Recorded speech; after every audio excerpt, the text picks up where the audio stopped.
Since the beginning of this channel, I have been mainly focused on Canadian trains, especially when it comes to modeling them. However, I think it's about time we took a look at an American prototype. As today, I will be reviewing the Scaletrains GP30. Yes, the GP30. An iconic EMD model introduced in 1961 and that would go into production until 1963, with a total of 908 units being built. And the version I'll be taking a look at today is the Rio Grande large billboard lettering unit number 3014. So without further ado, let's take a dip into this. To start off with, here's the box, and as you can see, it has all the basics of a Scaletrains box. Anyways, opening the lid, we are greeted with the manual, which gives you all information from prototype history to operation, customer service, etc.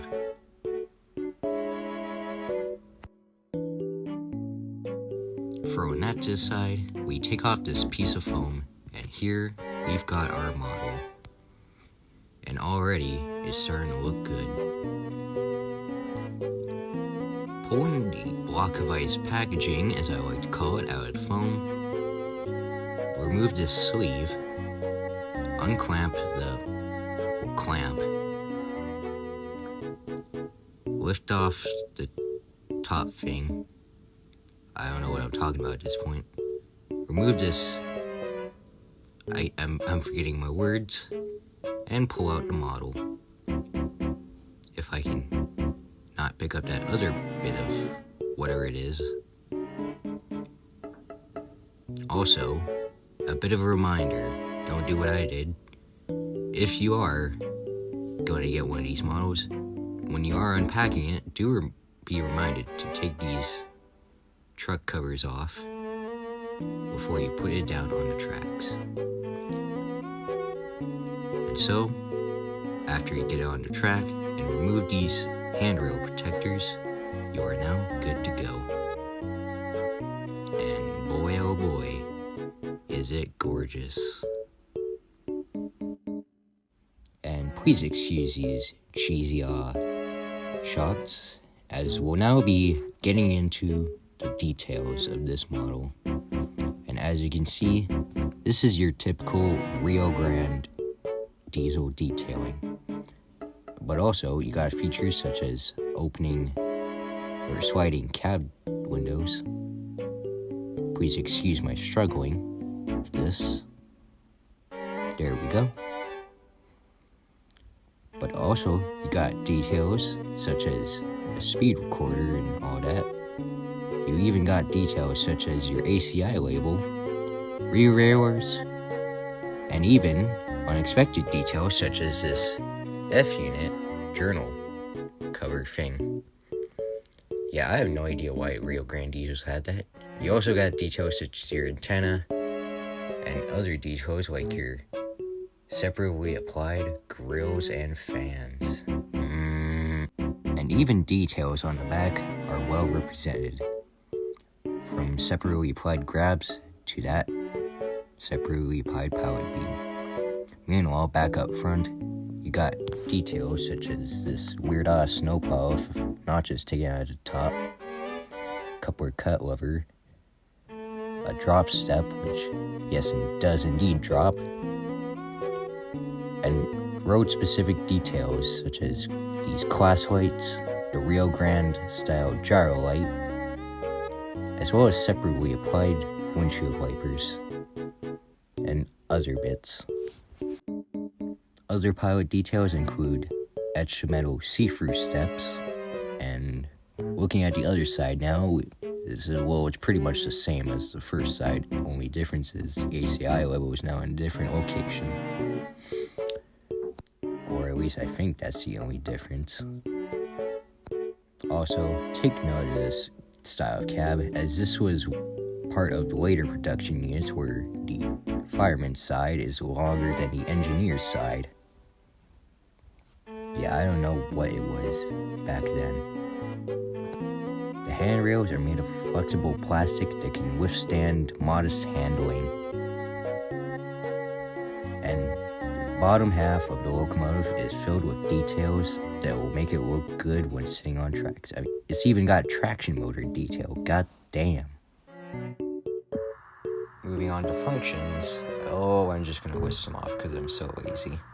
But yeah, that's F1, which is headlight, and yeah, it's directional. But yeah, here are the rest of the functions.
One thing I forgot to point out is the fact that this model actually does have ground lights in both this area on both sides, I think, as well as on the short hood and long hood. Also, these models come equipped with a capacitor, so essentially, you could just pick up the model and do this. How neat is that?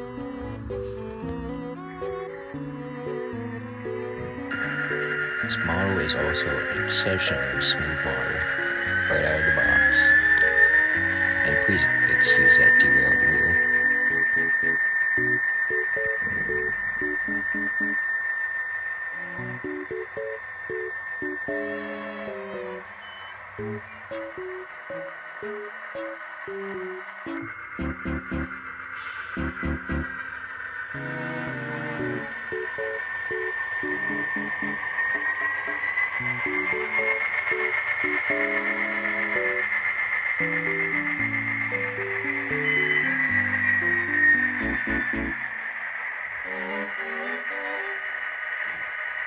Now,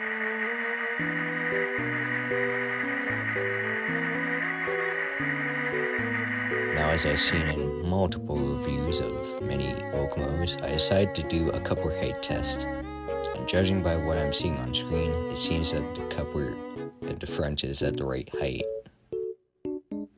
And so does the rear coupler, I believe.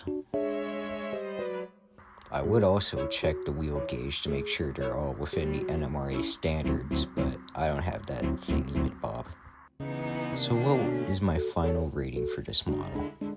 Well, I'm gonna have to give it a solid 9.5 out of 10. It is absolutely good, minus a few things. First off, post-filming, I looked at this model and noticed that the horn was gone. Oh, son of a bitch! Yeah, and pretty much after realizing that, I could not find it anywhere. I looked into packaging around where I unboxed it, all of that, and I could not just find it. Well, I'm just gonna have to find a replacement someday, but other than that, otherwise, it's a pretty much solid model, nonetheless. And to sort of answer a short-term question, why did I go for the Rio Grande version?